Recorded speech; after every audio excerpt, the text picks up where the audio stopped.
welcome to Up and About. This is Eniola and I'm your host on the episode today. On Up and About, we actively pursue the development and the prosperity of the African continent, and the show is positioned to be a transgenerational show. This means that we'll be speaking with people across different industries with various levels of experience in their various fields, and we'll just be doing this in order to leverage on the wealth of knowledge and experience that they have gathered over the years. On this episode, this is the one on interior design, and to help us walk through that industry, we have two Amazons in their own right. And today, let's just make welcome our first guest, Morenike Molehin. Morenike Molehin is the founder and creative director of Molehin, an interior design company. The company has served clients across multiple states in Nigeria and in Dubai. As part of her contribution to nation building, she has hosted free seminars and trained over 100 people on the business of interior design. Morenike has received entrepreneurial nominations and awards. She has a degree in industrial mathematics from Covenant University and one in financial mathematics and computation from the University of Leicester. Welcome, welcome, welcome. Hi. Our second guest on the episode to just really walk us through and to have a robust conversation today. We have Thank you so much for having me. Folakemi Oloye is an interior designer and business development expert. She holds a BSc in Mathematics and Statistics from the University of Lagos, a certificate in Disruptive Strategy and Innovation from Harvard Business School, a certificate in Entrepreneurship Management from the Lagos Business School, and a certificate in Interior Design from the Interior Design Institute. She is the CEO and Creative Director at Teal Harmony Nigeria Limited, an established renovation and interior design company catering to both domestic and international clients across residential, commercial, and corporate need categories. You already know it's going to be a lot of woman power on the episode today, because we are here to discuss what womanhood can look like in the business space. So when we come back, we'll go into the conversation, but before then, let's have a short break and we'll be right back.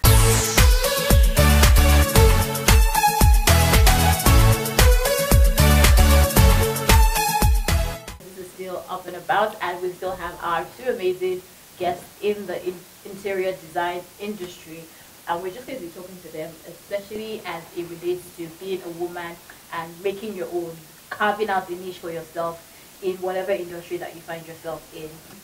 Folakemi, I'm going to start with you today. So when did you decide that you were going to go into interior design? I realized that I was going to go into it professionally. Okay. And this would be about 2014, 2013, thereabout. That was when I realized that I wanted to go into it professionally. But prior to that time, it was something that I'd always sort of like tinkered with, you know, helped a friend. And the interesting thing about it is, and I shared this a few times, is that I found out that I loved interior design by proxy.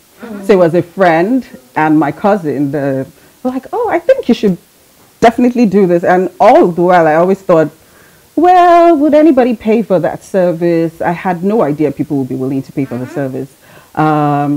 But it was after those angels found and discovered, and that was when, you know, after like some study and research, it was in about 2013, 2014 that I said I was going to go into professionally, but obviously I didn't do anything about it.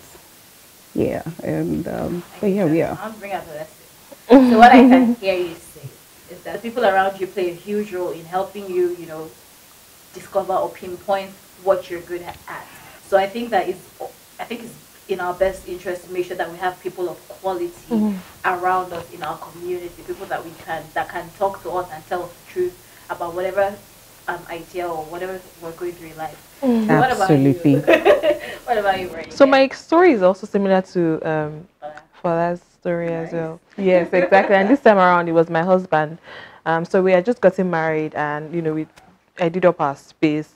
and people working, everyone that worked in, said, "Oh wow, your house is really nice," and I didn't even think that it was such a big deal, right?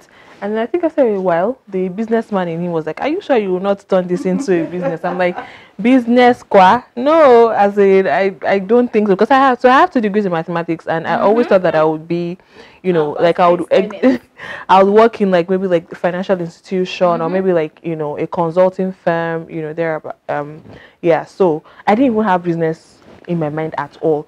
And again, because of the nature of or kind of person that I am, I just felt like business you have to have like, as in and the kind of person I am, I thought that they will owe me money, I won't be able to really market myself. But yeah, between that time and now, I think that, you know, a lot of things have changed. So that's how, you know, I just said, you know what, let me just try and see what comes out of it, you know. And then here we are, 7 years after. I think the same lesson. So people that you yes relationship with. Now, both of you obviously had the talents for designing spaces, but you were unaware. And so, what would you say is the importance of honing skills that you're naturally gifted with? So for me, I would say that it's so interesting. So what was interesting was I said creativity is you can have ideas and you can say, oh, I want to be able to do this, and you can come up with ideas, right? But then innovation is being able to get money from that idea. So if you can't get money from it, then it's just something that is in the wind and there's nothing to get out of it. And so I will now put it back to honing that skill. So you may be talented, you may be the best akara fryer. Like everybody that comes into your house, they're like, oh my God, this akara. But you see, the thing is, if you now do not go and refine yourself, which is train, research, and sometimes you don't even necessarily need to train in that thing that you have talent in. So if it's like training in terms of like even business, take for example what Morenike said about, oh, she thought people were going to be able to owe her, or how will she market herself? She must have done something to be able to overcome that hurdle. So if you have a skill or you have talent or you're gifted and you now do not go and fine tune and see where are the gaps in this thing, what training can I do to make sure that even if that gap doesn't disappear, I can close it, then I think that it's just that, you know, that definition. It's not just creativity. You don't have plans to make money off it. There's no innovation coming off it. And I'm sure that's just a very simplistic interpretation or definition of creativity and innovation.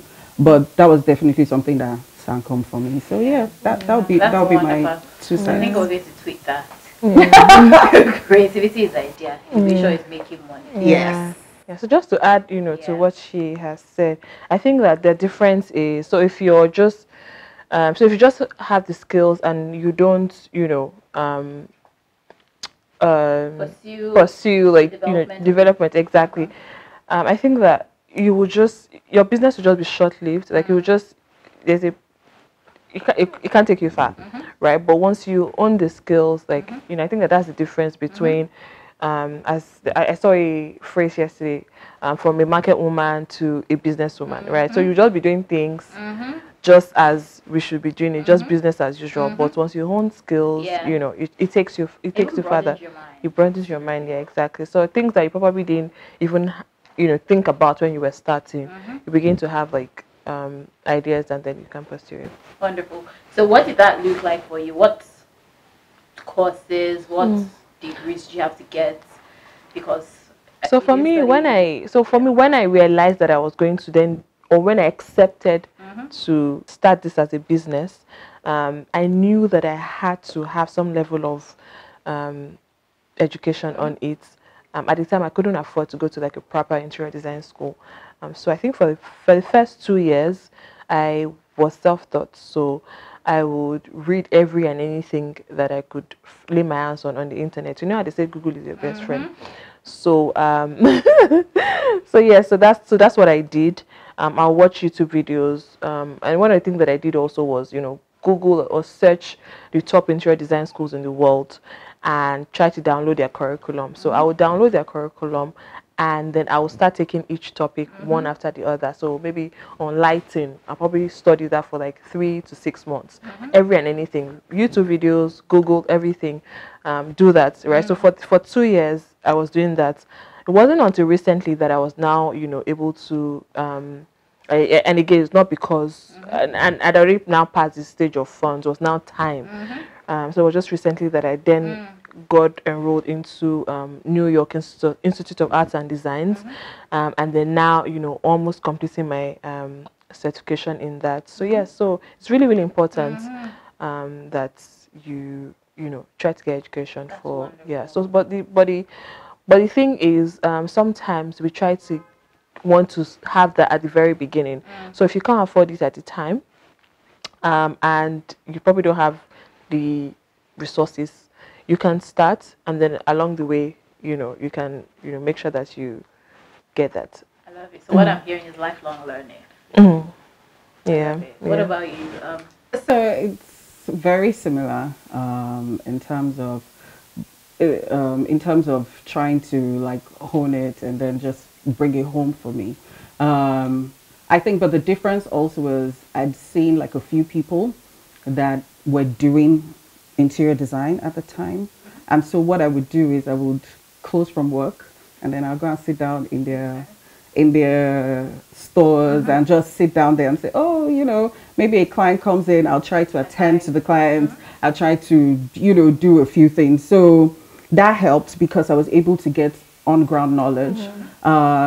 What it also was for me was that when I'd first started out, when people were, I'm very thankful that they took the chance, to give me their body to say, okay, go ahead and do this thing.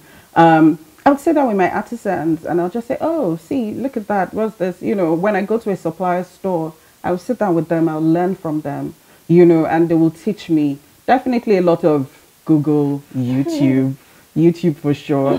But then I also did an online course as well, which is the Interior Design Institute. It's in San Francisco. I did that. And, and since then I've just done like a lot of like short courses on specific areas that I needed to do. And every time I'm out of the country, I go to design studios. Obviously, I would have reached out to them before I got there. Go to design studios, just talk to them, hear what they're doing, how they're doing it. And just like Morenike said, it's really just consistent learning, because the truth of the matter is design is something that is constantly changing. Materials are changing, new materials are always coming out, they're always evolving. So it's not a thing where you can say, oh, I have my certificate now, so interior designer, yeah, I am. Nope. Your certificate is good, but it's just as good as what's the new material that's out there, what's the new thing that is going on. There's a lot of like green going on, sustainability. How are you imbibing that? Do you see what I mean? So it's one of those things that you're constantly, constantly just on it. So yeah, pretty much. So one of the things that I love about her is that she's constantly learning, like every time. Like there's one online course or one course that she's taking. So yeah. Yeah. You guys have mentioned 4 values at Up and About. Oh wow. Yes, you said creativity, you said innovation, you said continuous learning, and now you just said sustainability. Hallelujah. That was wild. So interesting. There's one more. Let's see if you'll say it before the end of the show. Fingers crossed. Fingers crossed. All right, so we're going to go on a short break now, but when we come back, we're going to be talking about being feminine in a supposedly male world. All right, so we'll be right back.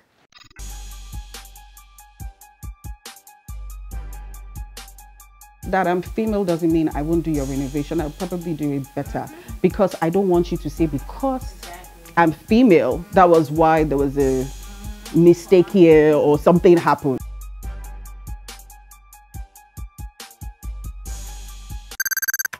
Did you know? 1. American actress Elsa DeWolf is credited with helping make interior design a profession. 2. During its life, your couch received 782 sitters and 1,663 spills on the average.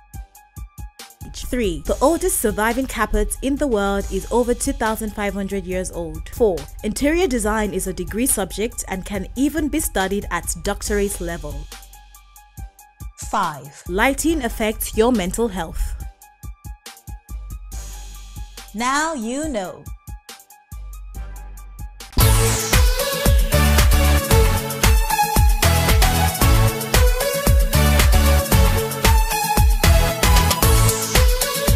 Welcome back. This is still Up and About, and yes, I said before the break that we're going to be talking about womanhood in the workplace. Folakemi, I read an article where you were talking about how during, you know, the article,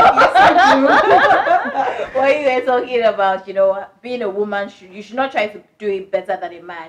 You should do it as you, and that's your own unique selling point. So, can you both please speak to, you know, being a woman in the industry and how that's what your experience has been? You want me to go first? Sure. It's been an interesting journey. I think one of the things that we've got going in Nigeria is the fact that a lot of Nigeria actually supports female entrepreneurship, and there's a lot of support out there. It doesn't mean that the challenges don't exist, and there are quite a number of them. If you take, for example, and I want to believe that it's going to be the same thing, which is a lot of the artisans that you work with, I don't have a single female. Oh, wow. Everybody is male. And what that means is that when you're, you know, there's a certain way your tone of voice has to be, and there's a certain way you need to address them. So you know the way you're upset about something that's not being done well, or you want it to be done better.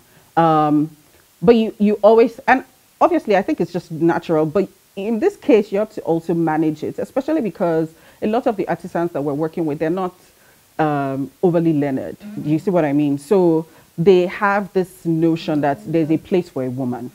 And what that means is that because they feel that there's a place for a woman, if you get too much, they then come at you and say, oh, why would you talk to me like that, and all of that. And sometimes it does translate, because even in teaching, you know, so, and maybe not teaching, maybe teaching is not the right word, but you know, you have an idea in your head, and you have someone else is helping you execute that idea. And so that communication where you're like, okay, you know what, in this particular thing, I actually want you to use this particular MM. And they'll tell you, oh no, but the way we do it is this. And there's always that tussle, very unsaid, but is there, you know, between, you know, that like, first, I am a man. Secondly, you know I've been in this. Do you see what I mean? I've been doing this how long? And then you're not coming to tell me, and you're telling me, I said, this is how it's done. You know, so you definitely have that. But one of the things that, and it's a realization I came to a lot recently, and about 2 years ago, is because when I first started out, you know, I would go at things like, if they say if a man can do it, a woman can do it better, right? So I would attack things and go at things and do all that. I would work. I've been on site at 2 a.m., 3 a.m. You know, I would drive in Lagos. I would do all of that. And at some point, and it's not that it's a bad thing. It's just that at some point I realized that as a female, I had a gift. And I have several gifts. And a lot of that comes from the fact that I'm feminine. Why do I want to play down my femininity just because I want to prove that because I'm in a man's world, I need to act like a man? I'm not a man. I'm never going to be a man. You see what I mean? So I feel strongly that because as women, we have so many things. You have intuition that helps you know that, and it's something that is not taught. You just know, it's innate, it's just in you, you know? So you have things like that. You have the ability to be empathetic, you know? So that means that when things happen, the way a man will go at it and it's just like, oh, I need this delivered. I don't care what you're going through, just let it be. I have that gift. That gift makes it easier for people to want to walk with me and stay with me. And there are quite a number of things. So I just realized that, you know what? Why don't I play my femininity? Why don't I play on that strength that I have, as opposed to then being more, oh, they say if a man can do it, you know. And what that means for me is I've gone for, you know, presentations, meetings where there are several of us maybe bidding for a job, and possibly they're all male, I'm the single female bidding for that project. And let's take, for example, renovation works, for example. You know, a lot of times in the renovation space, they just feel like it's a man's field, you know. So to them, it's like, if you're not doing curtains or you're not, Really? yeah, or you're not picking out fabric or throw pillows, like, move. But you're like, I have something additional to just being able to renovate. I have design. So you're signing a better deal coming on with me, as opposed to just going with someone that's just going to say, okay, do you understand? It's just going to be like tiles. Let's just do great. Bam. I'm bringing something that is additional to just being able to break that wall for you and lay those pipes and run electricals and do all of that stuff. And I say that, a lot of the times, a lot of clients are now beginning to understand that I'm female doesn't mean I won't do your renovation. I'll probably do it better, because I don't want you to say because I'm female, that was why there was a mistake here or something happened. So you see it in the workplace, but I also feel like Nigeria is also gives you the opportunity as female to do business and do it well. And I just feel like for femininity as well, it's just the fact that as female, you have a natural attention to detail. There's just that thing where you just know it's crooked. This thing is not straight. Like, what's going on here? And you see it quicker, faster. So pretty much, yeah, that's it. Oh, I thought she already said it all. I'm sorry. But yeah, it's just something I'm so passionate about. Yes. So for me, it's growing up. So with kind of father that I have, he had not always had this consciousness that I was in a man's world, right? So I think that helped. So even with my going into business, for me, I didn't have that.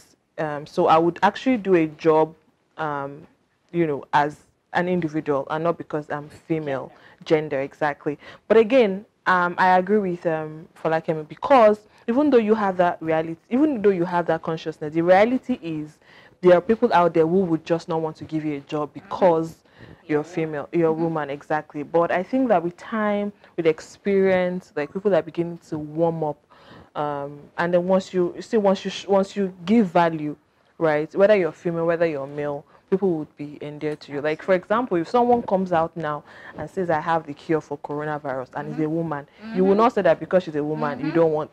What the thing is, just brought value, and then for me, it's just about value and just bringing value to the table. I absolutely agree with what you have said. The conversation is going to continue, but first we're going to take a short break, and when we come back, we are going to be discussing office culture. So what office culture should be about, and we're also going to be talking about financing. Not financing, finances, business, yeah. Exactly. All right, we'll be right back. Do not go anywhere. We still have some more to discuss with you today on Up and About. We'll be right back.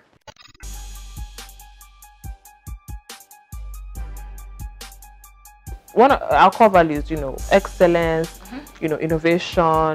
But one thing that is part of our values that is probably not really popular is excitement, right? So in our company, excitement is number one.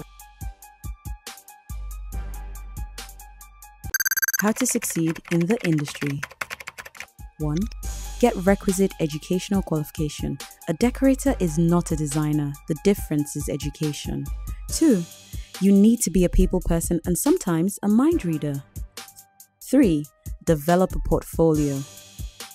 4. Turn your client's dream to reality. Don't force yours down their throat. 5. Work with a budget.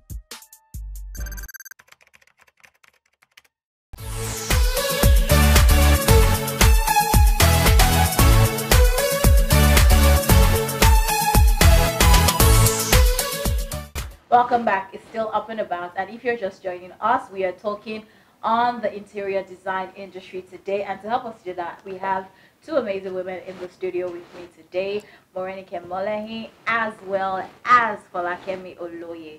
So we're going to be talking about office culture now, and how you have been able to either build or sustain the culture that you deliberately worked for and you want in your office. So let's start with Morenike.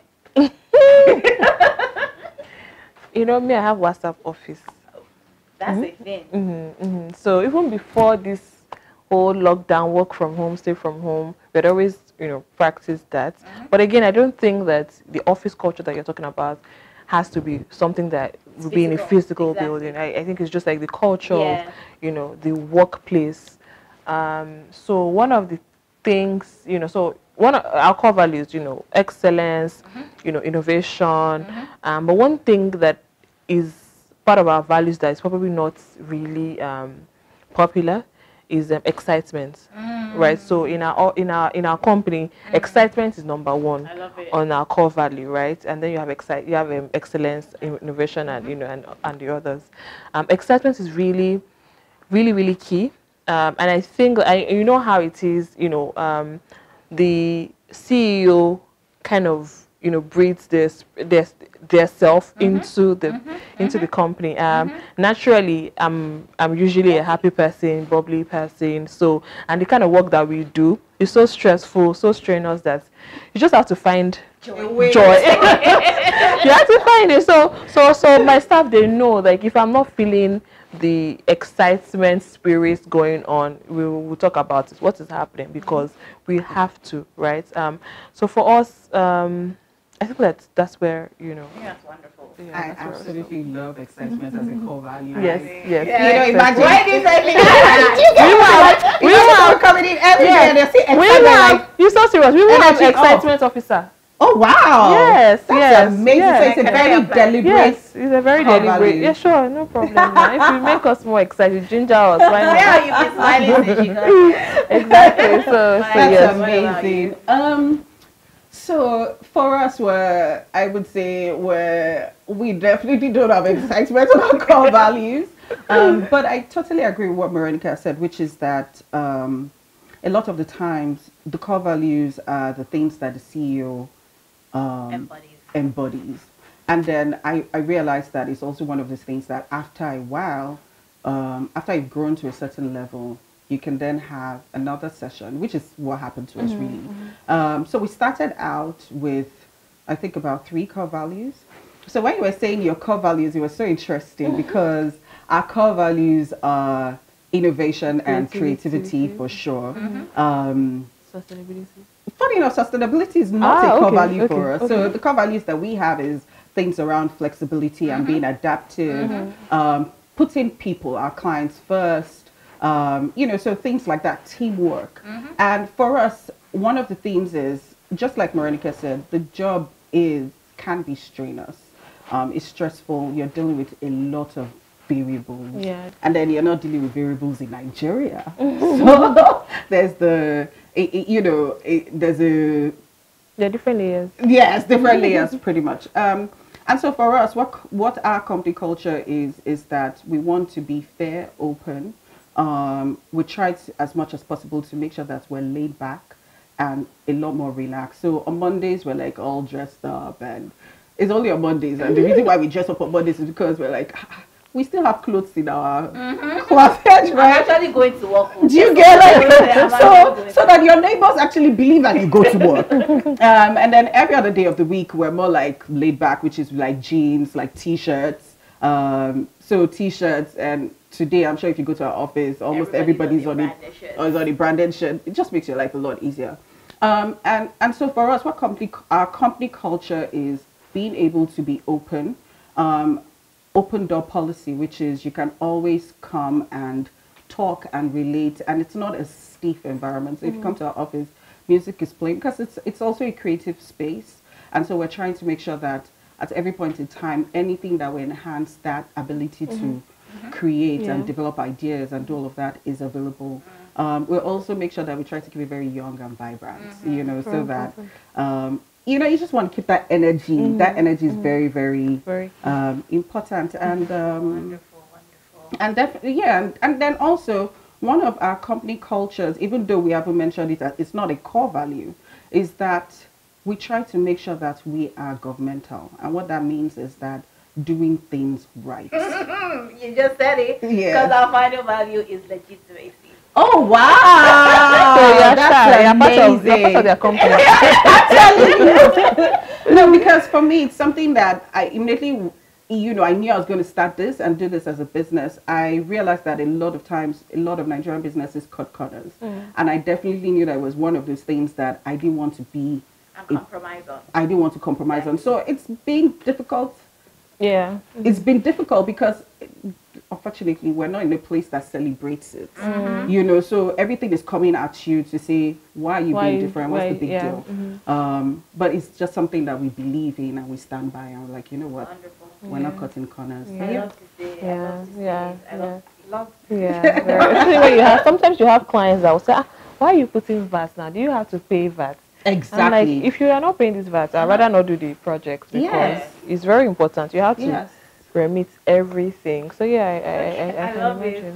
I could go on this conversation forever. But because we're almost out of time, I quickly want to touch on the issue of finances in a business, especially as a startup or somebody is just trying to like figure out what this finance thing is all about.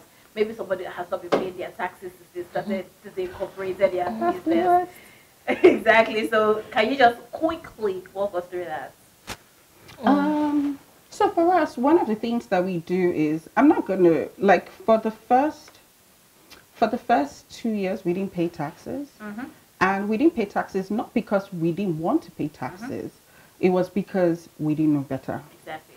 And so I had gone for a course at the Lagos Business School, and it was there that my mind got opened, and I was just like, you know what, we need to make sure that we do that particular, yes, we're compliant. And that meant for us that it was time for us. And so it wasn't a thing of, nobody called us out. Nobody, I'm sure nobody knew we existed, but we went to report ourselves and say, sorry, we have not paid taxes, you know, and then we had to get, you know, a tax consultant, to come and just make sure that we sort out our books. But in terms of finance, one of the things I know that as a business is, they say cash flow is king. And a lot of times people think it's just cliche. It's not cliche. If there's no money in the bank, like if you don't have money that you can use to pay operational expenses and try and make sure that all of that runs, your business is pretty much non-existent. That's my opinion. And so for us, what that means in terms of finance is cost control. It's things like having auditors check our books to see where are we, what are we doing, how much did we spend, why are we spending this much, how can we cut that down, and how can we put our monies into something that is different, do we need to pay this much, you know, so things like that. And so finance, and when I say, and I call myself a designpreneur. So I'm an interior designer, yes, but I'm a businesswoman, I'm an entrepreneur, and that means that and that means I know what time it is when it comes to money. You know what I mean? So it's very important that, and that's one of the things I'll tell people, like when you're starting out, make sure, even if you can afford a full-time accountant, have a friend that is an accountant, have somebody that is an accountant, and also go and do accounting for dummies. I have the book. Accounting for dummies, you know, and just try and get educated on anything accounting, because your money is very important. True, very true, very true. That was so good. That was so good. You know, as you were talking, questions kept popping up. No, we're out of time. Yes. I feel like maybe we can do maybe an Instagram live chat. Sure. Yes, I think that will work. We'll figure out the mechanics to that later on. But now it is game time, because after all the business talk, bring it on, bring it on. Let's go. Please say to win. Oh, is it a winning thing? It's a winning thing, though. Is Somebody it? must win. Oh, okay. So, have let her win. any of you played taboo before? You played taboo? But let me not say that, so that in case I don't win, they say, but you know to, you say not to. No, not actually, but somehow. Okay, me, I've not heard of it. Wonderful. So it's you just like tell us the rules. verbal charades. Okay. So I'm going to get you guys to guess the word, because so we have 3 cards. So it's a 2 versus 1. So if you get 2, you're the winner. If you get none, you're the loser or 1. So the first word that we have. Are you ready? Folakemi is like, my juices are flowing. I'm like, oh God. Okay, so if you want to put 2 things together in, like wood things together, what will you use? If you want to put 2 wood pieces together, what will you use? Nail. Correct. Okay. The next one, what kind of, so you know there's a rectangle If you were not going to use a rectangle, what other things can you use? Triangle. Another one. Circle. Correct! What was the answer? Circle. Oh, Yeah. You both said that was correct.